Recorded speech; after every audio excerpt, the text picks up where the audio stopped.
Le soleil traversait les vitraux, projetant des arcs-en-ciel dansant sur le sol en marbre. La tapisserie ornée de lys et de roses était remplie d'une symphonie de murmures doux, de bruissements de programmes et de rires discrets. J'ai pris une profonde inspiration, l'agréable odeur des fleurs calmant mes nerfs. Ma meilleure amie Clara resserrait la ceinture de ma robe et chuchotait. « Tu es magnifique, Suzanne. » Paul est un homme chanceux. J'ai souri, mon reflet révélant une mariée radieuse. « Merci, je viens juste. » Elle a cligné des yeux, des pieds froids. « Non, et je ris, ce n'est pas ça. C'est juste aujourd'hui est un jour si significatif. Cela change tout. » Les portes de la chapelle se sont balancées. Un battement de cœur, je suis entrée dans l'allée. Tous les regards se sont tournés vers moi, mais mon regard était fixé sur Paul, qui se tenait à l'autel. Au lieu du regard chaleureux et aimant auquel je m'attendais, ses yeux semblaient distants, comme s'ils portaient le poids de 1000 pensées. Pendant que la voix du révérend résonnait, j'ai essayé d'attraper le regard de Paul, de partager un sourire privé, un réconfort silencieux, mais il semblait perdu dans son propre monde. Cher bien-aimé, nous sommes réunis ici aujourd'hui. Paul a hoché la tête, forçant un sourire aux lèvres serrées. Toujours, la cérémonie a progressé, et alors que nous échangions nos vœux, la voix de Paul était stable. Mais la chaleur, la passion, il m'a semblé qu'elle faisait défaut. Moi, Paul, je te prends Clara pour être mon épouse, dans la maladie et dans la santé, pour les plus riches et les plus pauvres. Et moi, Clara, je te prends pour être mon mari. Et pour avoir et tenir à partir de ce jour, j'ai échoé, essayant de mettre autant d'amour et de chaleur dans mes mots, espérant qu'il en serait de même de sa part. La cérémonie s'est terminée, la foule a jubilé, mais le creux dans mon estomac est resté. À notre réception, alors que tout le monde dansait et célébrait, je me suis écartée avec Paul. « Est-ce que tout va bien ?» J'ai demandé, cherchant ses yeux. « C'est juste le travail, Clara. Aujourd'hui c'est nous, ai-je dit, d'accord? Concentrons sur cela. » Il a hoché la tête, mais l'inquiétude a persisté, projetant une ombre sur ce qui était censé être le jour le plus heureux de nos vies. Après le mariage, notre vieille maison nous a accueillis avec des souvenirs de temps plus simples. Les planchers de bois grinçants, la petite cheminée charmante et la fenêtre donnant sur le jardin de roses. Tout semblait être le cadre parfait pour que notre histoire d'amour se déroule. Les premières semaines ont été comme un rêve. Nous nous réveillons au parfum du café fraîchement moulu, et Paul était dans la cuisine, un désordre d'œufs, de bacon et de pain grillé étalé devant lui. « Bonjour, Madame Thompson », il accueillait, avec un clin d'œil joueur. Son titre, pour moi, qui n'a jamais cru me faire rougir. Toujours, avec chaque rire partagé, chaque baiser, chaque promesse chuchotée, je m'accrochais à l'espoir que nous construisions quelque chose de beau et de durable. Des mois se sont écoulés, et avec eux, la facilité qui avait autrefois défini notre relation. La maison, autrefois remplie de rires partagés et de sessions de danse spontanées, résonnait maintenant d'une tension palpable. Les nuits tardives de Paul sont devenues plus fréquentes. Au début, je l'ai mis sur le compte des exigences de son travail, mais ensuite, l'odeur de l'alcool a commencé à l'accompagner à la maison. Il trébuchait, l'étincelle familière vive dans ses yeux remplacée par un voile terne. Un soir, j'ai préparé son plat préféré, dans l'espoir de raviver un semblant de nos jours heureux. Alors qu'il s'asseyait pour manger, j'ai demandé anxieusement « Tout va bien, Paul ?» Sourire. Je pensais que tu pourrais utiliser un peu de comfort food après une longue journée. Il a regardé la table, puis moi, sa voix plate et désintéressée. La blessure piquait mais je l'ai mis de côté. Paul, tout va bien au travail? Tu étais distant. Le travail est juste occupé. J'ai approché Paul, posant une main douce sur son épaule. Parle-moi, peut-être puis-je t'aider ou du moins être là pour toi. Il n'y a rien à raconter. Les nuits se sont refroidies, plus vastes. Nous étions couchés côte à côte, mais la distance semblait insurmontable. Son toucher qui était autrefois chaud et réconfortant, est devenu distant, presque réticent. Un week-end, lorsqu'il était absent à nouveau, Clara est venue. Elle a remarqué la tension immédiatement. « Suzanne, qu'est-ce qui se passe ?» J'ai soupiré, regardant dans mon thé. « Je ne sais pas, Clara. C'est comme s'il s'éloignait, construisant des murs que je ne peux pas franchir. » Avez-vous essayé une thérapie? Peut-être y a-t-il quelque chose avec quoi il a des difficultés. A suggéré et admis et de l'évacuer, en disant vez de pauvre. besoin. Au fur et à mesure que les jours se transformaient en semaines, l'homme vif et aimant que j'avais épousé est devenu une ombre. Les conversations sont devenues routinières, émaillées de longs silences. L'allégresse que nous trouvions autrefois dans la compagnie de l'autre a été remplacée par une atmosphère lourde, chacun de nous dansant autour de l'autre, les problèmes non exprimés entre nous. Grandissant comme une faille. La maison autrefois chaleureuse et réconfortante est maintenant divisée, et je me suis retrouvée à lutter avec la question hantante. Comment en sommes-nous arrivés là? Au milieu de l'obscurcissement de notre relation, un petit éclat d'espoir est arrivé. Un matin, me sentant plus nauséeuse que d'habitude, j'ai fait un test de grossesse à domicile. Les 2 lignes roses m'ont regardé, un témoignage d'une nouvelle vie qui germait à l'intérieur. Le flot menstruel écrasant. Dans ce bébé, je voyais une opportunité pour Paul et moi de nous reconnecter, de nous souvenir de l'amour qui nous avait attirés l'un vers l'autre. J'ai décidé de l'annoncer au dîner. Dans un effort pour recréer l'intimité que nous avions autrefois partagée, je me suis préparé un repas somptueux. J'ai allumé des bougies et j'ai fait jouer des mélodies douces en arrière-plan. Lorsque Spare il a levé sur ses cocktails. Quelle est l'occasion? J'ai souri, prenant une grande inspiration. J'ai des nouvelles. Il a eu l'air intrigué. Continue tenant le test de grossesse, ma voix tremblait d'excitation. Pour un moment, il est resté silencieux. Au lieu de la réaction joyeuse que j'attendais, son visage est devenu blême, ses yeux reflétant une tempête d'émotions. Maintenant, avec tout ce qui se passe, je me sentais comme si le vent m'avait été coupé. Les bougies vacillaient, l'atmosphère dans la pièce s'est refroidie. Ah, je pensais que ce serait un moment heureux pour nous, j'ai chuchoté les larmes aux yeux.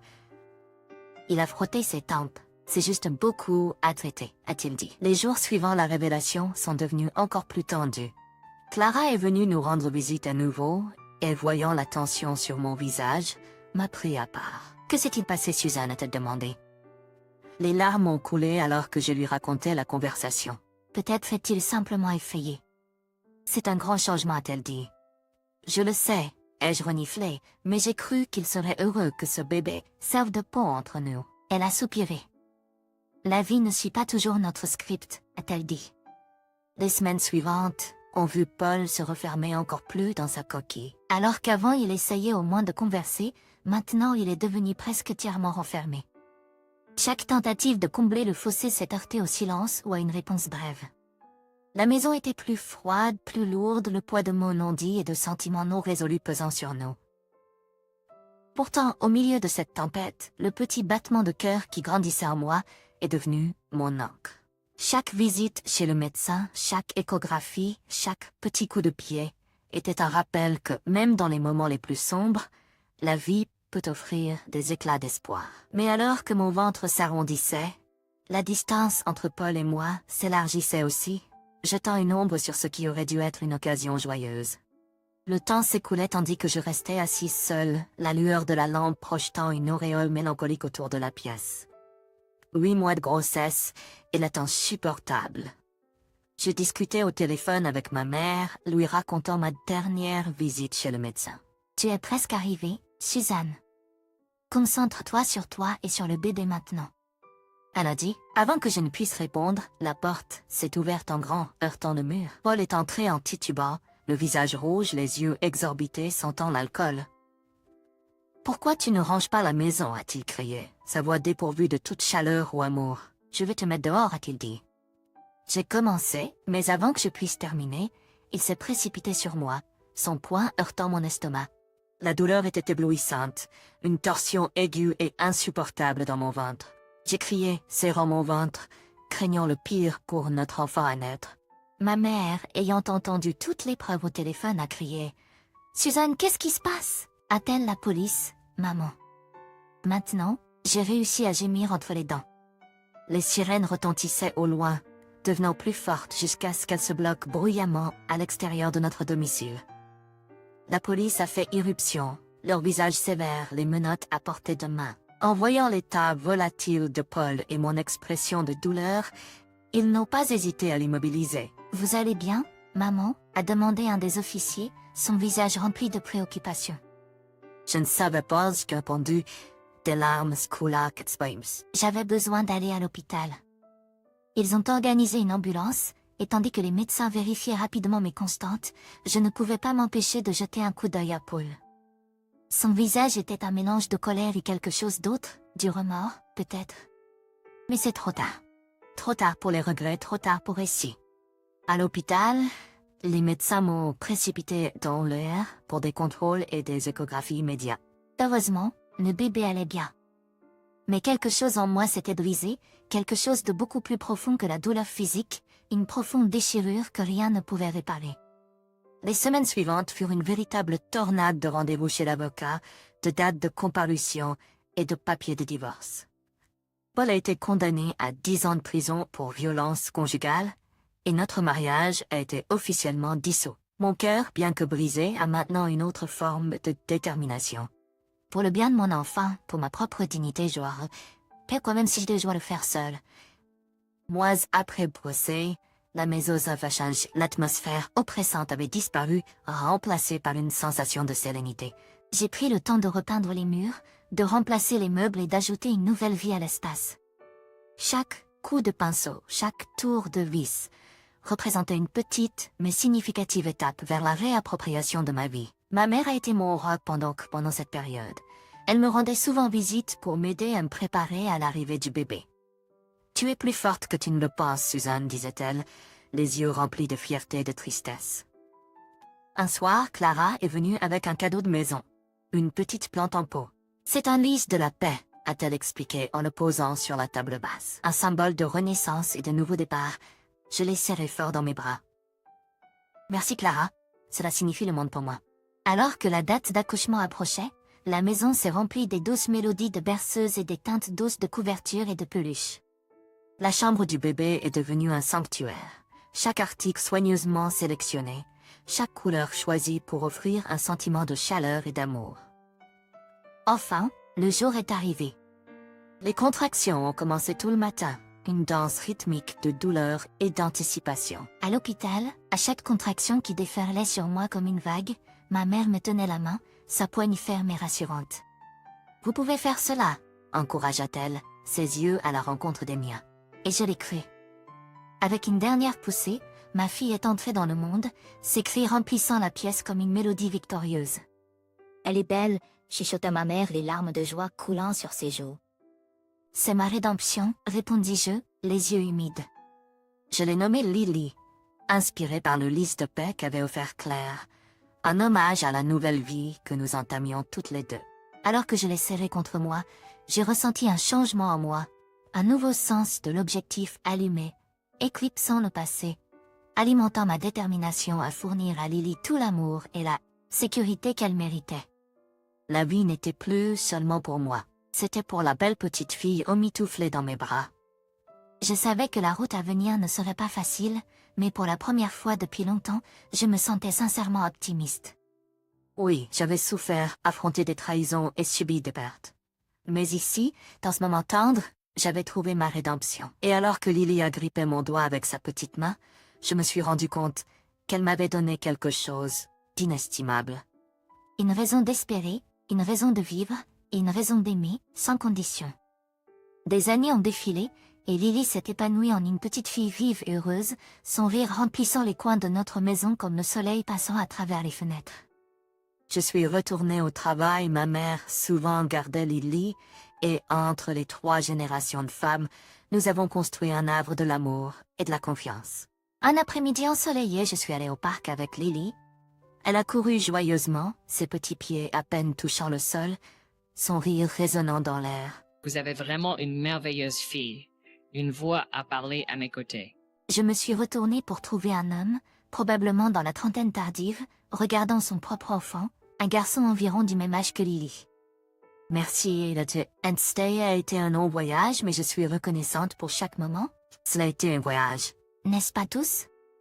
Il a ri. Son nom était David, et pendant que nos enfants jouaient, nous avons parlé. De la vie, de la parentalité en solo. Il était veuf, et des bizarreries du destin. Des semaines se sont écoulées, et les rencontres accidentelles sont devenues des rendez-vous planifiés. L'amitié a fleuri en quelque chose de plus, quelque chose qui a fait battre mon cœur d'une manière que je pensais qu'il avait oubliée. Un soir, David a invité Lily et moi à dîner chez lui. La maison était chaleureuse et accueillante, remplie de l'arôme de nourriture cuite à la maison. Tu es un bien meilleur cuisinier que moi, ai-je admis en servant un délicieux plat de pâtes.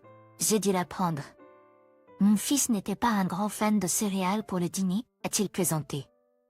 Nous avons ri, et à un moment, tout s'est senti parfait. Les enfants étaient occupés avec leurs jouets, et David et moi avons partagé un moment serein à la table à manger. Suzanne, a-t-il commencé avec hésitation, j'ai voulu te parler de quelque chose.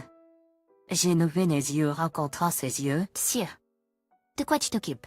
Il a pris une grande inspiration. Je sais que nous avons tous les deux des passés qui nous ont marqués, changés de manière irréversible. Mais je te regarde et je vois un avenir. Je vois un partenaire. Serais-tu prêt à l'explorer, ça? Avec moi? La vulnérabilité dans ses yeux reflétait mes propres peurs et espoirs les plus intimes. Pendant une fraction de seconde, les cicatrices de mes relations passées ont défilé devant mes yeux. Mais ensuite, j'ai regardé Lily qui jouait joyeusement avec le fils de David, et j'ai réalisé que nous avions tous les deux trouvé le bonheur dans des endroits inattendus, et peut-être était-il temps de tourner la page. J'aimerais ça, j'ai répondu doucement. J'aimerais vraiment ça, David. Au fur et à mesure que les jours se transformaient en mois, David et moi avons exploré cet avenir prudemment d'abord, mais avec une confiance et un amour croissant. Nous avons mélangé nos familles brisées en un tout magnifiquement imparfait, nous montrant l'un à l'autre que si le passé peut nous façonner, il ne nous définit pas. La vie a fait un cercle complet. La maison qui était autrefois un symbole de mon mariage raté est devenue la pierre angulaire de ma nouvelle famille. Une famille construite sur l'amour, la confiance et la promesse de nouveau départ. Et alors, à l'aube d'un autre jour, je l'ai enfin compris. Le bonheur n'est pas un état constant, mais un moment fugace, capturé entre les luttes et les victoires de la vie.